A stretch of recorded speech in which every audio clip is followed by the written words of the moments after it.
नमस्कार साथियों, मैं डॉक्टर राजीव सिंह अपने चैनल अनुभूत में आप सबका एक बार फिर से स्वागत करता हूं। और साथियों, हमारे पशुपालकों की एक बड़ी आम शिकायत है, वो ये कि हमारा पशु जो है वो हीट साइकिल सही ना होने के कारण गाभिन नहीं हो पा रहा। अब हीट साइकिल का क्या मतलब है? सामान्यतः जब एक गाय या भैंस गर्मी में आती है और हम उसका गर्भाधान कराते हैं, तो अगर वो गाभिन नहीं होती है तो फिर वो 20-21 दिन बाद फिर से गर्मी में आ जाती है। तो उसका जो हीट साइकिल है वो लगभग 20 से 21 दिन का होता है। लेकिन अगर ये डिस्टर्ब हो जाए, मान लीजिए आपका पशु गाभिन हुआ और उसका हीट जो है वो बनी हुई है, 5 दिन 6 दिन तक वो गर्म ही है, तो इसका मतलब उसमें कुछ दिक्कत है। और ये ऐसा भी होता है कि आज और पशुपालक ने अपने पशु को गाभिन कराया और उसके 1 हफ्ते बाद पशु फिर से गर्मी में आ गया। अब वो यही नहीं समझ पा रहा है कि कौन सी असली गर्मी थी, जिसमें मैंने पहले कराया कि जिसमें अब आप कराओ। तो ये सारी कंडीशन आती है हीट साइकिल के इरेगुलर होने की वजह से। तो उसको आप बड़ी आसानी से होम्योपैथिक दवाइयों की मदद से इसको आप सही कर सकते हैं।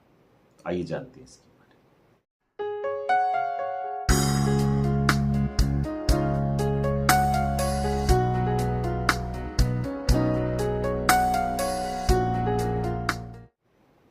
साथियों, जैसे मैं बात कर रहा था आपसे कि जो पशु का हीट साइकिल है, अगर हमें अपने पशु को गाभिन करना है तो उसका रेगुलर होना बहुत जरूरी है। इसका मतलब कि आपका पशु जब हीट में आए तो उसका समय से ओवुलेशन हो जाए और जब हम उसका गर्भाधान कराएं वो गाभिन हो जाए। तो ये तभी होगा जब उसका हीट साइकिल रेगुलर हो। तो इरेगुलर हीट साइकिल के पीछे जो सबसे बड़ी वजह होती है वो होती है ओवरी में सिस्ट होना। ओवरी में 2 तरह के सिस्ट होते हैं, फॉलिकुलर और ल्यूटियल। ये दोनों सिस्ट जो होते हैं पशु की सामान्य जो हीट होती है, जो सामान्य स्ट्रेस साइकिल होता है, उसको बाधित कर देते हैं। तो आप कुछ होम्योपैथिक दवाइयों से इसको ठीक कर सकते हैं। तो वो कौन सी ऐसी दवाइयाँ हैं जिसमें हम इसको दे सकते हैं? सबसे मेन दवा है एपिस मेलिफिका।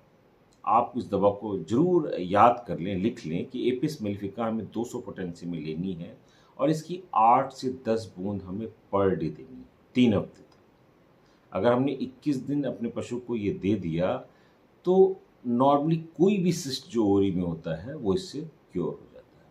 और आप अगर चाहें तो इसके साथ आप अपने पशु को सीपिया 200 भी लगातार चला सकते हैं। ये भी हार्मोनल इम्बैलेंस को ठीक करने में बहुत मदद करेगी। तो इन सिर्फ 2 दवाइयों के प्रयोग से आप अपने पशु की जो इर्रेगुलर हीट साइकिल है उसको ठीक कर सकते हैं।